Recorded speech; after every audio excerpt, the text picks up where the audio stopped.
CPR team, CPR here, we'd like to welcome you. Thank you for coming. We really appreciate it.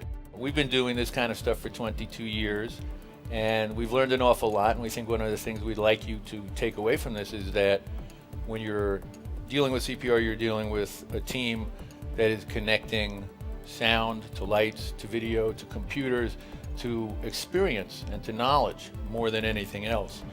And I think what we're really good at is helping you sort of connect your clients to their audience.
Some of the skills that I think CPR brings to the table and our creative department really helps us with and helps our clients with is the ability to take a lot of legacy footage, legacy photos, content from different eras, different formats, different aspect ratios, and being able to put together a nice video piece like that. Will Cline, our creative director back there, is the genius behind that. In this room we have a very large array of gear. Not all of it belongs to CPR. I think it's a fact nowadays that we're all aware of, that there are resources for renting projectors, audio systems, lights, LED, you name it, it's available from a wholesaler. So the trick and the magic comes from being able to understand it, know about it, integrate it appropriately into a show or a trade show booth or an event in a cost-effective and smart way. So I'm going to point out a couple of the really key pieces that we have in here. I started to describe the DL3 moving head projector a minute ago. It's a high-end systems product. There's one right up here. Served with a Catalyst media server, as it is currently being served. It can provide different sorts of looks, electronic gobos in an infinite variety versus a standard set of gobos that you might have from one of our standard incandescent Martin fixtures up here. You can move it around. You can just put it on me as a lighting instrument, then on the wall as a gag, then on the dance floor. It can do all sorts of different things. It can change size, change focus as it moves. It can be done in groups. They're very quiet. You can't hear it moving, unlike the clattering and the noise that you used to get in cyber lights and in telebeams. You can do a lot of different gags with it, and then you can say, well, let's just send some kind of a video file to it and throw it up on a screen, and it becomes video projection. Used in multiples, they can be edge blended. You can do 2 or 3 of them moving around and then have them show up on a wall, much as you're seeing right here. Now what this is a cost-effective use of edge blending. These are 5-year-old DLP Barco projectors behind you. So you don't have to have the highest cost, highest resolution new LCD projector to get high density pixel counts and high resolution imagery. What we're doing here is overlapping and edge blending to get the pixel count we want. DLPs, which don't degrade quality-wise over time the way LCD projectors do, are still viable as long as you clean your optics and maintain good lamps in them for, we don't even know. because the first ones we bought are still functioning. So you can do huge amounts of video, as you saw in the tape earlier, where we had 65 and 85 foot wide screens at a very cost effective way.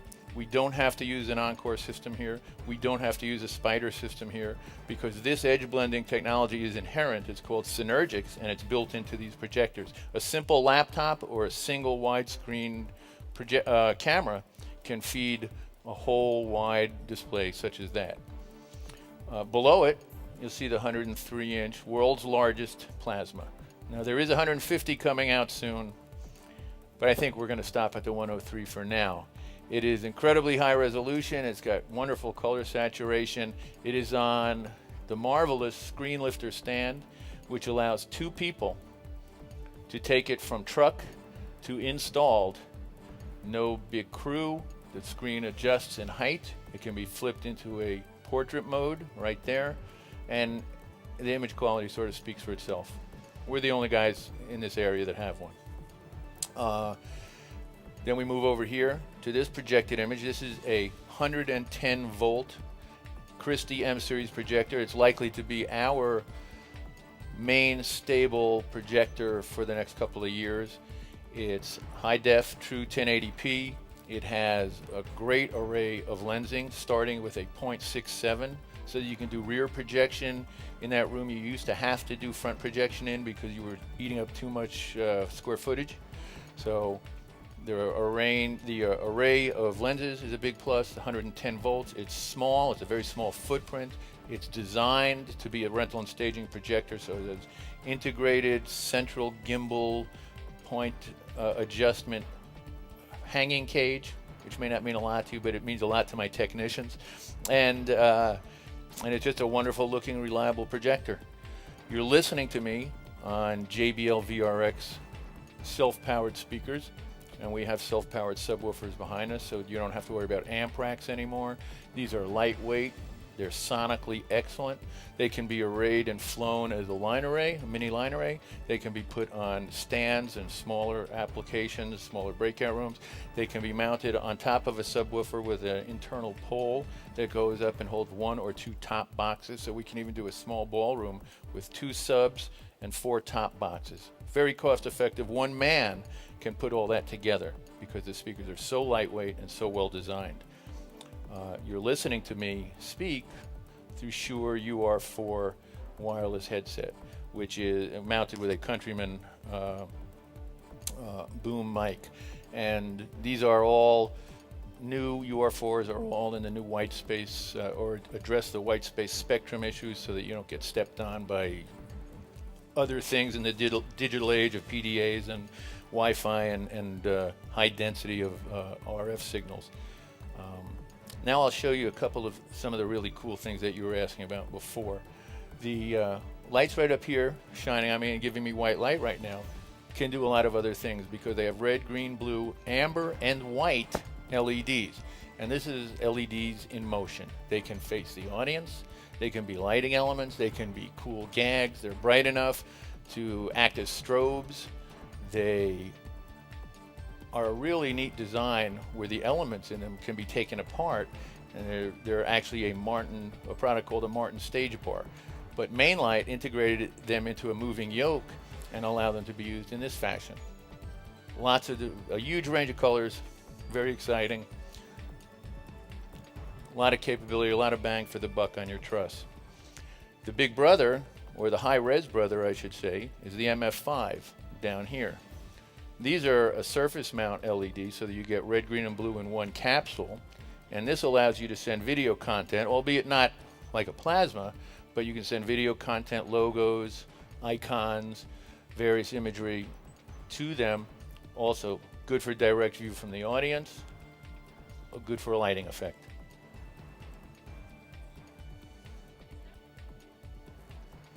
A nice look for speakers, for microphones at a award ceremony is the AKG Slimline. It's the same sort of gooseneck bendable mic that you would have on a lectern, but where you don't want the bulk of a lectern. It's the same circumference all the way to the floor. Behind me, the effect by the yard is soft lead. Comes in multiple resolutions. What we're looking at here is the higher resolution 63 millimeter spacing and a lower resolution 100 millimeter spacing.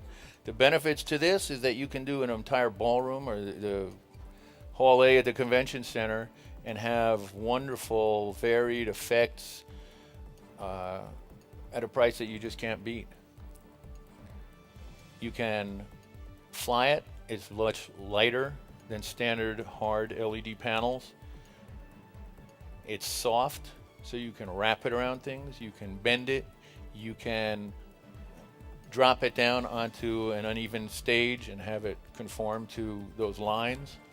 You're really only limited by your imagination. There's a huge number of stock sort of images that you can display on it through a media server, or you can create custom content to it. And of course, another place where the tool by itself is nice, but when you start to think about the content and how you're going to use it is what really makes it exciting, makes it a real value. I mentioned the color blasts by Color Kinetics, which are all around the room here. We used to use little incandescent fixtures for it, and it was really hard to get changes. You'd use noisy color scrollers, or you'd gel 3 lights in one place for 3 different colors and have to have a dimmer pack and have to have a big controller. Well, this is 110, plug it in the wall, you can do chases, you can do fades, you can get an array of colors, you can program it quickly and easily to do a lot of different kinds of looks. Great uplighting, you can put it in truss, you can put it in sets. They're ubiquitous. Everybody loves them. Pretty much like the VRX speakers, they become real staples. Everybody's using them because they're great pieces of equipment. They're in my lighting trusses over there, just as you know, little accent lights. And there's so much you can do with them. But we can stuff a room full of really expensive stuff all day long, and that doesn't address most of your clients' needs because we're not working with 2007 budgets anymore. We're working with 2010 budgets.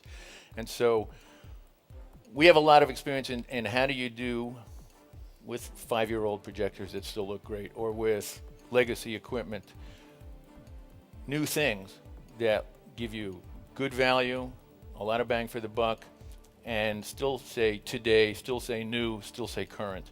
And we have a short video that we'll show you momentarily that documents an event we've been working with for a long time. We were at CPR big on hunger.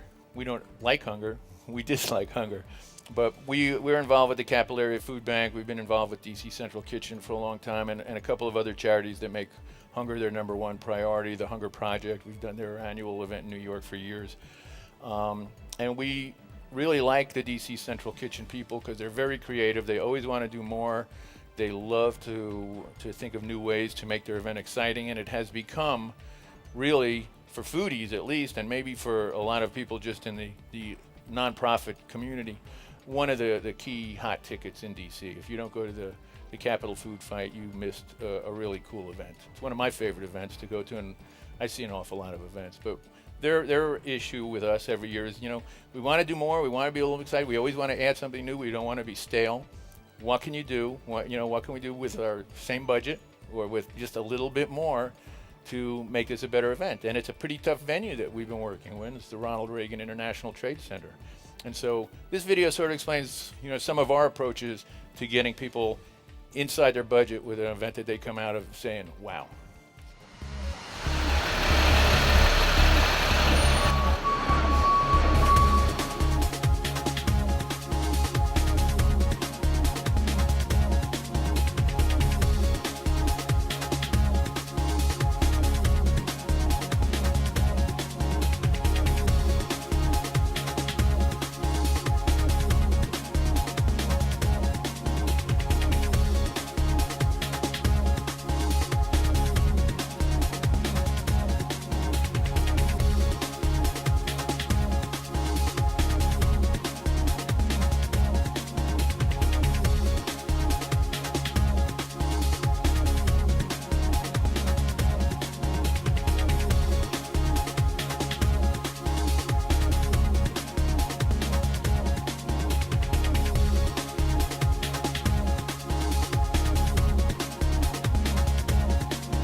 It's my favorite event every year because every good restaurant in the city's there, and it's just a lot of fun.